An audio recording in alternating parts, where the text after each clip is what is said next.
looks really pathetic. This is it. This is the package we've been waiting for.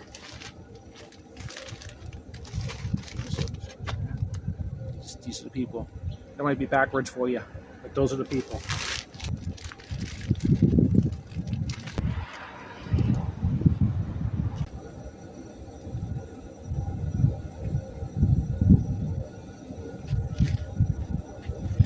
What the hell is this? One lousy tree?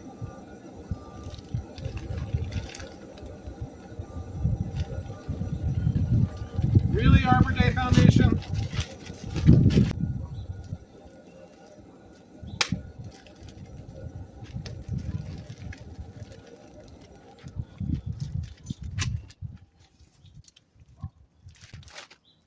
Please read.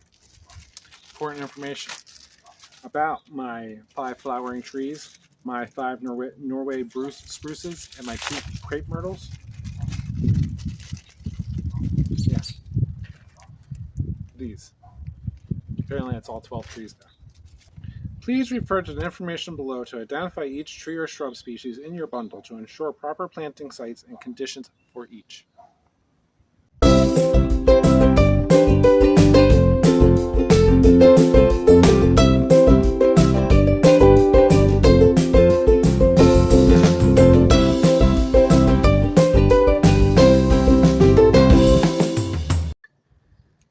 Hello, friend. The trees came. I don't know which introduction I went with because I'm filming this in chunks. But whoa, I was excited. And it was sunny when I first came home. So, here's the thing though. We gotta decide where to put these trees. I'm not gonna grow all of them on our property. I'm gonna grow a decent amount of them. The neighbor's yard currently is a fun jungle of dandelions. I'm liking it. Oh look, there's that one thing going up. Looks like a tree too. Do we want to grow some trees to complement it?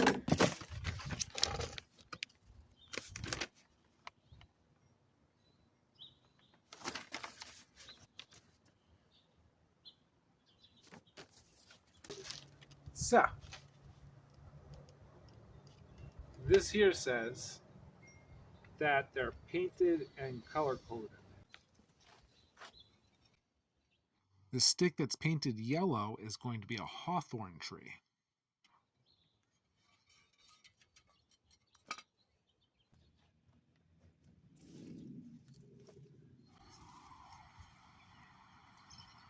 So hawthorn trees are known to be really good for your heart health. The leaves, the berries, everything about the tree, it's good for your heart. There's also a lot of folklore about fairies living in hawthorn trees. So I was excited to have this in part of the order. I didn't pick it out. But I prepared this spot and I chopped up a bunch of Christmas trees and I had them set up in this spot, and I've been dumping stuff here, even some of this rotten wood, figuring that I can mulch around the tree when the time comes. And so this is all the mulchiness here.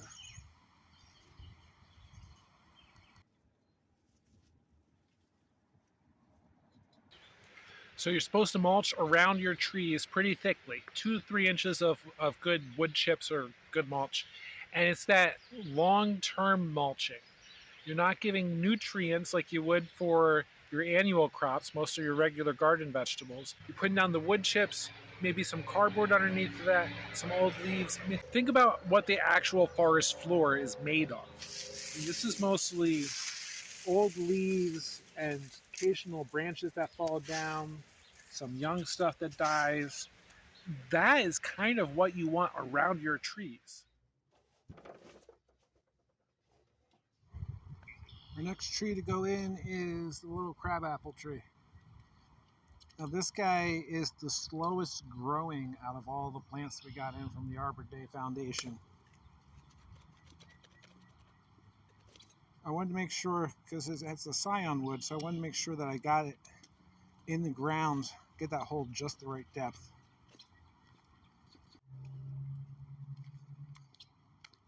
big thing to keep in consideration as you're planting trees and such is that you need the soil to be loose enough, rock free enough to support the long-term health of that tree.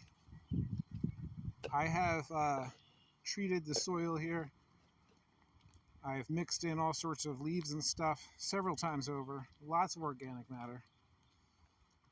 And so I have some hope that this crabapple will work into our fun setup down here in the oasis.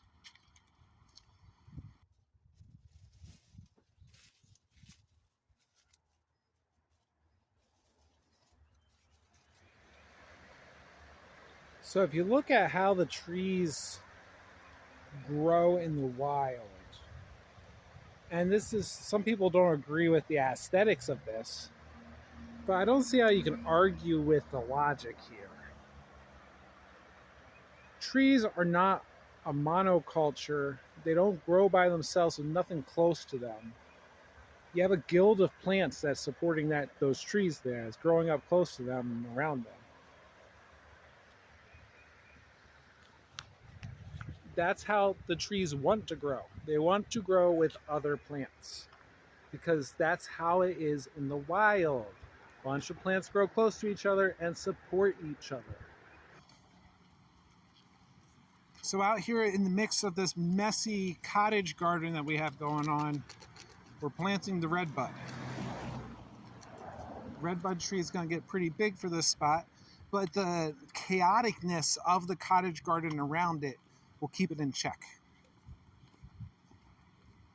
I'm not sure if I'm going to leave it in this spot, to be honest with you. I might move it somewhere else. For right now, though, this is, before its roots get established, this is where we're going to keep it.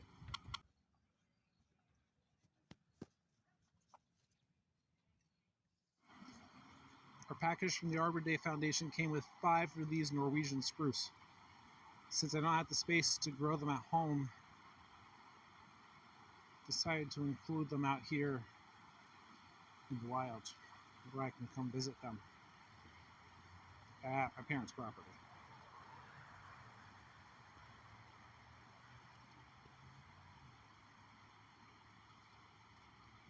They are probably much better off here than they would be at my property.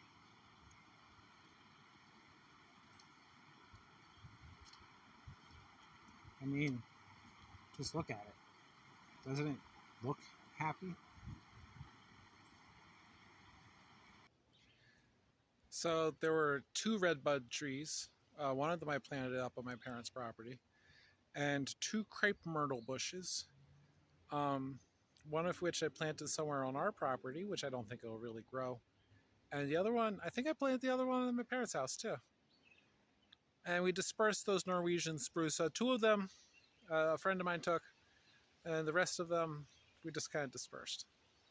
But that was it. I mean, we got the delivery at the beginning of May. So figure it only took 8, almost 9 months from when I made my donation. Am I happy with the result? Yeah, sure, whatever. Those little sticks are going to grow into big trees, and everyone told me that's what I need to expect from the Arbor Day Foundation. And I am happy that we get to plant trees to repopulate the world, reforest the world, because that's a good thing. Was it worth the wait? I don't know, maybe. I don't want to discourage you. You too should make a donation to the Arbor Day Foundation. You can go to their website and check it out. Because we do need more trees around the world so we can all keep breathing oxygen, because that's what trees make. So we can all live in the shade of trees, because that's another thing that trees make. Thank you for coming along, though. Hope that today finds you in wonderful health. God bless you. God bless your garden. Peace out, Fish Trap.